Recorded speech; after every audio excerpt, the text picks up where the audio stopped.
Olá, pessoal. Nesta aula, nós vamos fazer dois exercícios sobre eletrólise aquosa.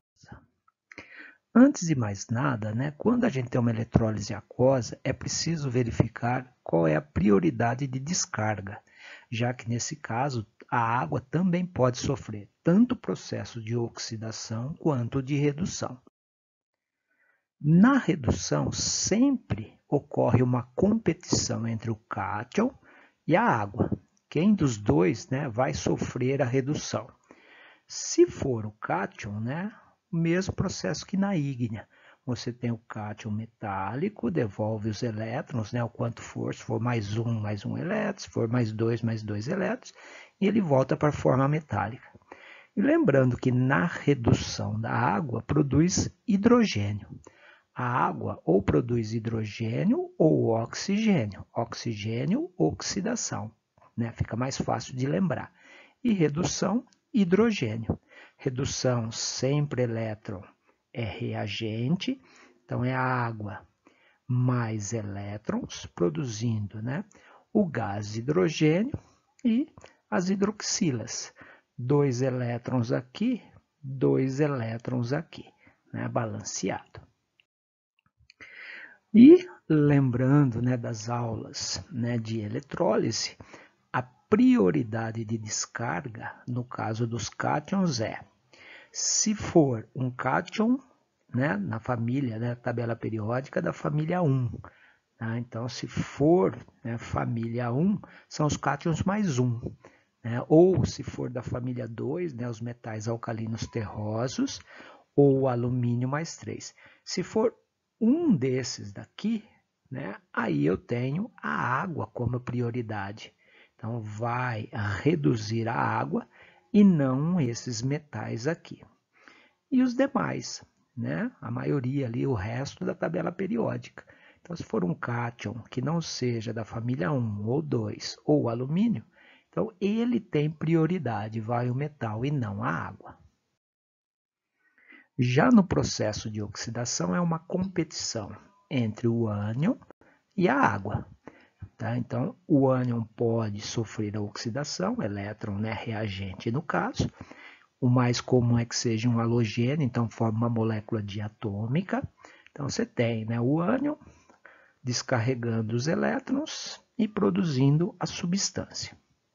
Se a água tiver prioridade de oxidação, oxida a água. Então, oxidação da água também. Elétron é produto e na oxidação produz oxigênio, o O2. E os H+, aqui também.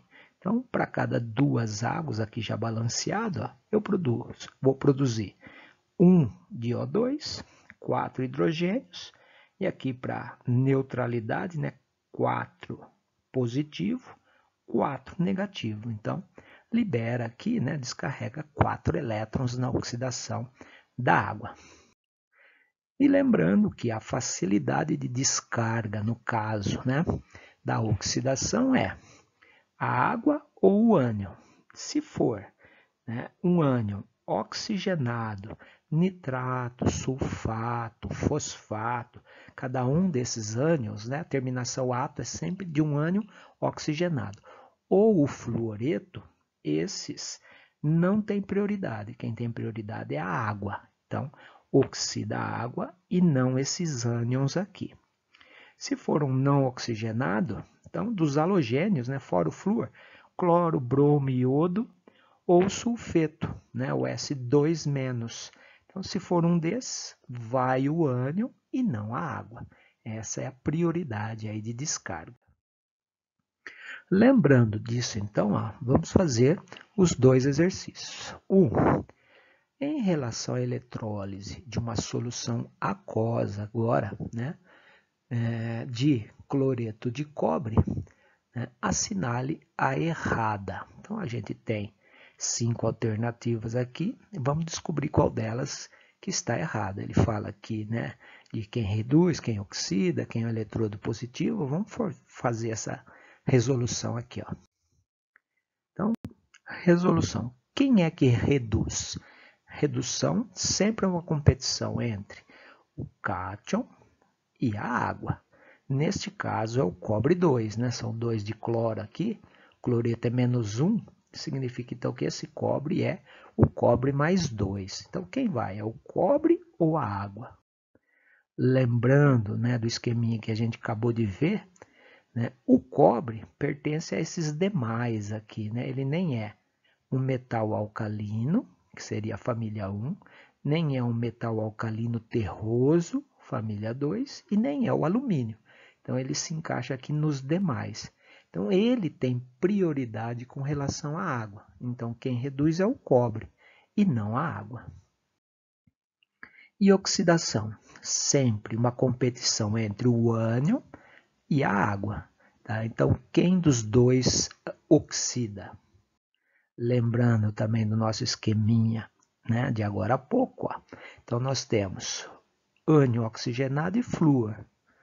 E os outros não oxigenados, né, da família dos halogênios, que é o caso do cloro. Né? Então aqui nós temos, fora o flúor, nós temos o cloro, o bromo e o iodo aqui. Então eles têm a prioridade de oxidação. Então quem oxida é o cloreto e não a água.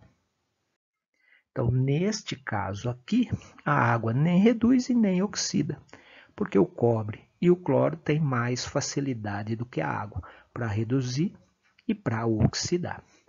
A redução sempre ocorre no cátodo. Para reduzir, então, você tem o eletrodo negativo, que atrai a espécie positiva, né? Cargas opostas se atraem. Então, o eletrodo negativo é o que atrai os cátions para poder ter a redução. Então, ele está em solução, ele vai até o eletrodo, aonde eu tenho os elétrons, e ocorre a redução. Então, esse eletrodo aqui, né, é o eletrodo negativo, no caso da eletrólise. Então, a redução é sempre no cátodo, mas na eletrólise é o eletrodo negativo, na pilha era o contrário. A redução sempre no cátodo, mas na pilha era o eletrodo positivo. Aqui na eletrólise, inverte o sinal e aqui nós temos o eletrodo negativo. E a oxidação sempre no ânodo, independente se é pilha ou eletrólise, só que aqui é o eletrodo positivo. Na pilha era o contrário. Então, nós temos a redução do cobre e a oxidação do cloreto, dando a molécula diatômica. 2 cargas negativas, 2 elétrons aqui. Então, é esse o processo que a gente tem. Baseado nisso, vamos achar a alternativa correta, né? Que é a letra E. Tá? Vejamos, ó, ele pede a errada. Então, nós temos letra A deposição de cobre no eletrodo negativo. Ó, o eletrodo negativo é esse, é o cátodo. Está depositando cobre. Tá? É o produto aí deste eletrodo. Então, está correta a letra A.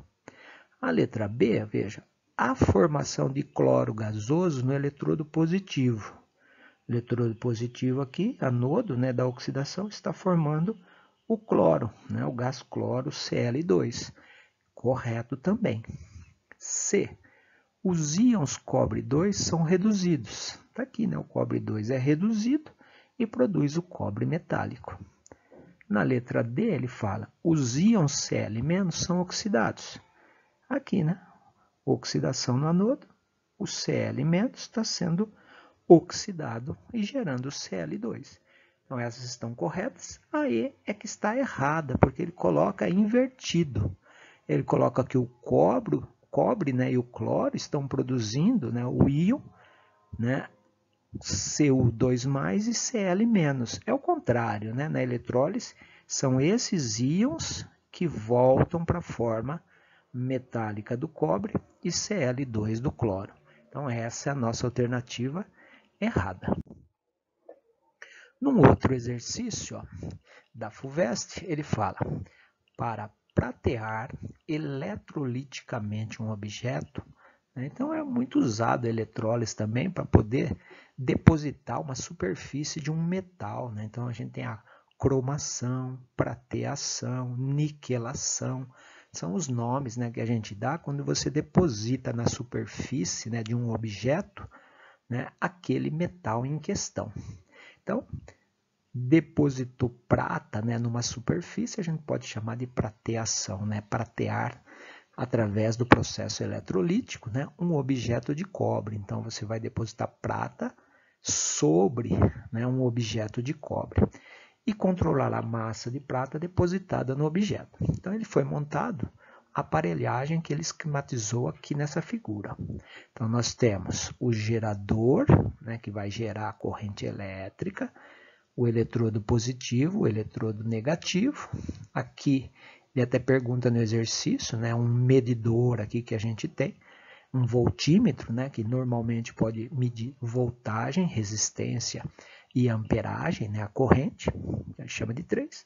E aqui o outro eletrodo, né? E ele tem a solução então de nitrato de prata. Ele vai usar a prata, né, para poder depositar no cobre. E aí ele dá as opções aqui, né? Ele pergunta quem é 1, então quem é esse eletrodo, quem é 2, então quem é esse eletrodo, e quem é 3, né, esse equipamento, aqui, esse aparelho que ele está usando para fazer a medida aqui, que normalmente pode ser, né, de voltagem, de corrente ou de resistência. Como é que a gente faz, então? Então, no eletrodo 2, eu tenho o eletrodo negativo. Então, esse eletrodo 2 aqui é o negativo. O eletrodo negativo é sempre onde ocorre a redução, né? Então, você tem os íons positivos sendo atraídos pelo negativo. Quem são os íons positivos? Os cátions, né? No caso, os metais. Então, a prata aqui é que vai, né, em direção ao eletrodo 2. Ela é positiva, atraída pelo eletrodo negativo. Tá? Então, onde ocorre a redução aqui, que é o eletrodo negativo, no caso da eletrólise, que é o cátodo. É uma eletrólise aquosa, então sempre, né, uma competição entre o cátion e a água.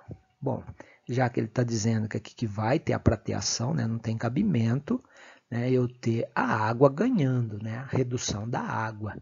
E aí a prata não ia reduzir. Então aí você não consegue depositar prata no objeto de cobre. Mas se a gente lembra lá daquele esqueminha de facilidade de descarga, a prata tem mais facilidade de descarga do que a água. Por isso que eu posso usar esse esquema, senão não dava. Então, quem vai sofrer redução é a prata. A prata vai receber um elétron aqui nesse eletrodo, vai depositar na forma, né, de prata zero, na superfície. Você tem um objeto aqui, o que acontece é que essa prata forma uma película aqui, né? E o tamanho da película, né, a espessura dela, depende do tempo que você deixa, né, aí o sistema funcionando. Então, é esse o processo, né? No eletrodo 2, que é o eletrodo negativo, ocorre a redução, e a redução é do metal em questão aqui, que é a prata, que vai depositar na superfície do cobre. Então, portanto, o eletrodo 2 é feito de cobre para sofrer a prateação. A prata vai depositar aqui, então, o depósito de prata conforme diz no exercício. Então, a letra E, só por essa análise, você já chega na letra E, porque o 2 aqui é o objeto de cobre aonde a prata vai depositar. Só com essa análise a gente já chega na alternativa letra E. Mas, ó, tá? Para, né, identificar os outros aqui, ó, a gente tem também no eletrodo 1, tá? Se aqui ocorre a redução, aqui tem que ocorrer a oxidação. Então, a oxidação ocorre no eletrodo 1. Tá? Que é o anodo, tá? O eletrodo positivo. Porém, esse eletrodo é feito de prata para a reposição da prata. Então, nesses processos de niquelação, cromação, prateação, o eletrodo é do próprio material. Né? É um esquema que se faz para, à medida que a prata vai depositando aqui, ela vai sendo restabelecida aqui. Então, a prata, ela reduz aqui, na forma metálica, né, nesse eletrodo negativo, e no outro oxida. A prata oxida aqui para poder ir gerando prata mais para a solução. É muito comum nesses processos eletrolíticos, né, que a gente tem. Assim, a prata, né, do eletrodo 1 oxida, né? Em vez de o nitrato não vai oxidar, porque ele é um ânion oxigenado, tá? E não tem preferência de descarga, né? Normalmente seria a água que ia oxidar aqui, mas nesse caso, né, a prata tem, né, um potencial de oxidação maior do que a água, então a prata acaba oxidando. Então acaba que a prata gera a prata 1 e elétron. Tá? Nem precisava saber disso, né, porque ele não deu o potencial também. Só analisando aqui o eletrodo 2 já era suficiente para a gente, né, chegar aqui na resposta, a letra E. E, por fim, né, já teria a letra E, é um amperímetro. Né? Então, aqui, esse equipamento aqui, de medida, né, sinalizado desse jeito, ele é um medidor da corrente. Aqui, corrente, né, amperagem, então é o amperímetro. Não é voltagem, porque a voltagem é relativamente constante aqui, né? Você tem uma diferença de potencial, uma voltagem fixa. O que se mede quando a gente faz a eletrólise é a corrente que está passando. Então, esse equipamento aqui, né, mede corrente, por isso que é o amperímetro. Tá ok? Bom, valeu pessoal, até a próxima.